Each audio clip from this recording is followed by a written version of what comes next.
House and Senate negotiators announced an agreement was reached Saturday morning for a bill that would include new sanctions against Russia, Iran, and North Korea.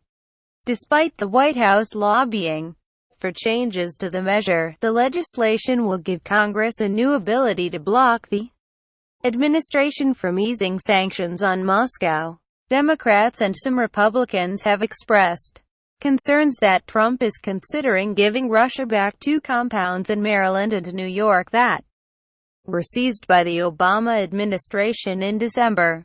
Given the many transgressions of Russia and President Trump's seeming inability to deal with them, a strong sanctions bill such as the one Democrats and Republicans have just agreed to is essential, Senate Minority Leader Chuck Schumer said in a statement. I expect the House and Senate will act on this legislation promptly, on a broad bipartisan basis, and send the bill to the president's desk.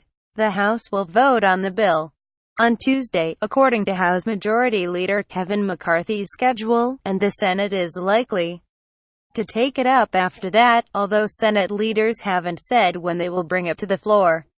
Congressional aides say they expect Trump will sign the bill because it will likely pass both chambers with strong, veto-proof majorities. In a text message to CNN, Kremlin spokesman Dmitry Peskov said he sees the agreement quite negatively. The agreement on the sanctions was the result of an often contentious, month-long back-and-forth between the House and Senate after the Senate passed a bill for new sanctions against Russia's and Iran 98-2 in June.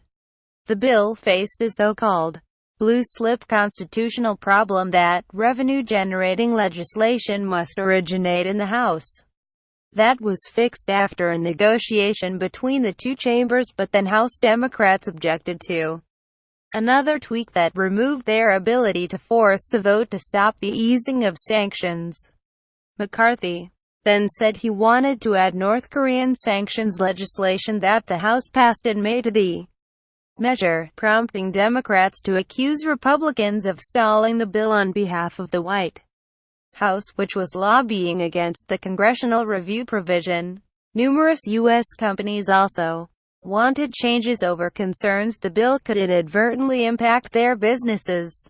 My preference over the last month had been for the House to take up and adopt the legislation that passed the Senate 98-2. However, I welcome the House bill, which was the product of intense negotiations, said Maryland Sen.